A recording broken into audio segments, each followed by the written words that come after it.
Good afternoon and welcome back to Take Action News with David Shuster. This is executive producer Daniel Marin's taking us through the second hour. We have an incredible hour ahead of us, just as David was previewing.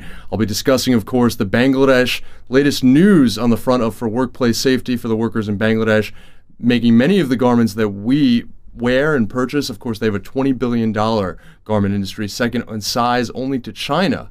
And of course, this comes just a couple months after the tremendous Rana Plaza disaster in which more than 1,100 workers were killed due to a factory collapse in a factory that had shown many safety problems for months previously. We're talking about a little bit about an alternative agreement that some retailers have signed on to that is not as binding as the agreement that many labor organizations wanted them to sign on to.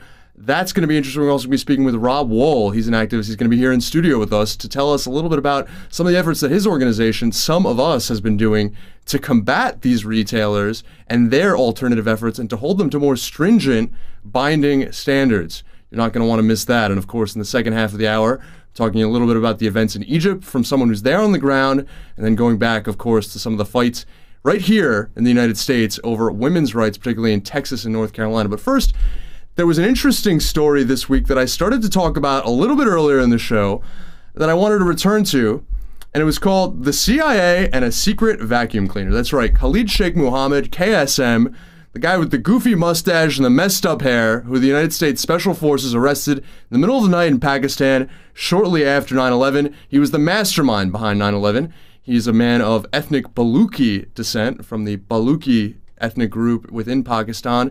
He also got a bachelor's in engineering in the United States in the 1970s, apparently a very educated man. And after the CIA had tortured the crap out of him and apparently kept him awake for 180 hours at one point, waterboarding him hundreds of times, which of course simulates the effect of drowning and is considered one of the most painful, psychologically painful forms of torture. Apparently this was all at a CIA black site in Poland, and he gave up a lot of secrets. He sold out some of his friends on the atrocities that get committed, or purportedly, at least. Some people believe that his admissions were questionable, given some of the duress.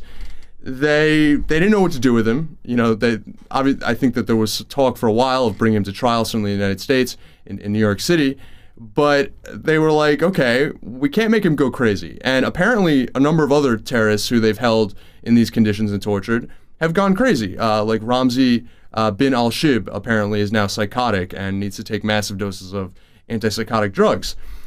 So they moved him to another black site in Romania just to kind of hold him.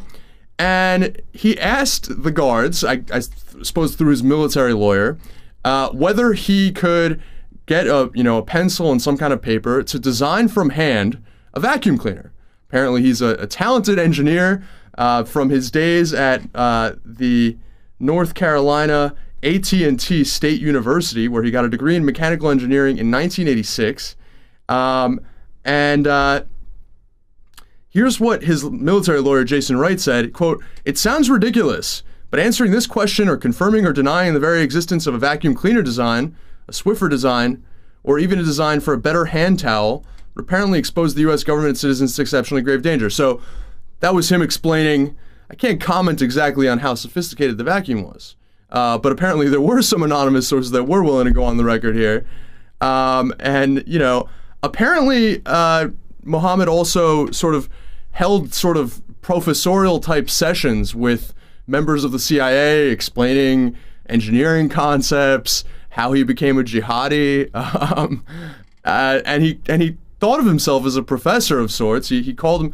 This article by Adam Goldman of the Associated Press. It says, along with the other 5 detainees at the prison in Bucharest, Mohammed was given assignments about his knowledge of Al-Qaeda, or quote, homework, and he was given Snickers candy bars as reward for his studiousness.